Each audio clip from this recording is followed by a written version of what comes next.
பெண்ணுங்கிறவளை எப்பவுமே ஒரு கொண்டாடக்கூடிய பொருளாக தான் பார்க்குறாங்க. பிறந்ததுலேருந்து ஆசையாக எல்லாத்தையும் வாங்கி போட்டு அழகு பார்த்து சந்தோஷப்பட்டு அவளை ஒரு இளவரசி மாதிரி வளர்த்தி கடைசியில் கல்யாணம் பண்ணி கொடுத்த உடனே இப்படியே தலைகீழான ஒரு வாழ்க்கை. அவள் இது வரைக்கும் வாழ்ந்த ஒரு வாழ்க்கைக்கும் வாழ போகிற வாழ்க்கைக்கும் காற்று போகிற திசையெல்லாம் கிளைகள் வேணா அசையலாம், ஆனால் வேறு எப்பவுமே ஒரே இடத்துல தான் இருக்கும். அந்த மாதிரி நம்மளை சுற்றி நடக்கிற எல்லா விஷயத்துக்கும் கிளைகள் மாதிரி அசையாம என்ன நடந்தாலும் நம்ம இலக்கை நோக்கி ஸ்ட்ராங்காக வேரூன்றி போய்கிட்டே இருக்கிறது தான். நம்ம தனிச்சு இருக்கிறவங்களுக்கு தான் பலம் ரொம்ப அதிகம்.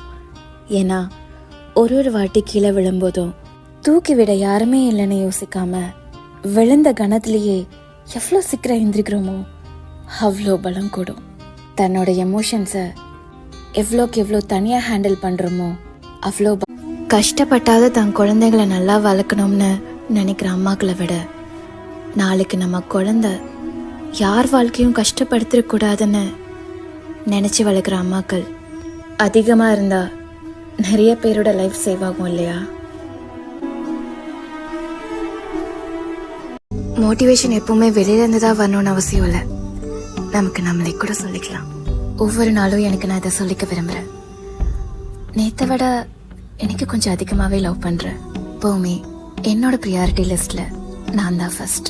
என்ன நடந்தாலும் என்னோட கோல்ஸை நோக்கி நான் போய்கிட்டே இருப்பேன். அட்லீஸ்ட் யாராவது நம்ம லைஃப்பில் அவசரப்பட்டு நம்ம எடுக்கிற சில தப்பான முடிவுகள் நம்ம லைஃபையே புரட்டி போடுற அளவுக்கு மிகப்பெரிய விளைவுகளை ஏற்படுத்தும். அப்போ நம்ம கொஞ்சம் பொறுமையாக இருந்திருக்கலாமோன்னு கண்டிப்பாக யோசிச்சிருப்போம்.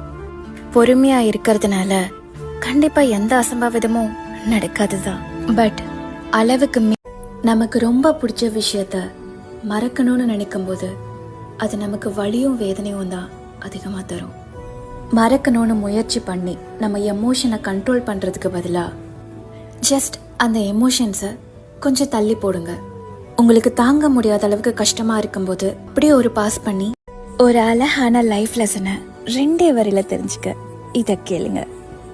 ஒருவேளை நீங்கள் தப்பான ட்ரெயினில் ஏறிட்டீங்கன்னா கொஞ்சம் கூட யோசிக்காம நெக்ஸ்ட் ஸ்டாப்லேயே இறங்க பாருங்க. பிகாஸ் நீங்கள் எவ்வளோ தூரம் ட்ராவல் பண்ணுறீங்களோ அவ்வளோ எக்ஸ்பென்சிவாக பே பண்ணணும் திரும்பி வர்றதுக்கு. இது ஜஸ்ட் ட்ரெயினுக்கு மட்டும். நம்ம லைஃப்பில் நடந்த ஒரு மோசமான நாளுக்கு யாரையும் குறை சொல்லாமல், அவங்கள திட்டாமல், சண்டை போடாமல், கொஞ்சம் கூட அழாமல் அந்த நாளை அமைதியாக கடந்து போக முடியும்னாவே நம்ம சரியான பாதையில் இருக்கோன்னு அர்த்தம். நடந்ததுக்கு காரணம் தேடாமல் நம்ம அதுலேருந்து வெளியில் வர்றதுக்கான வழி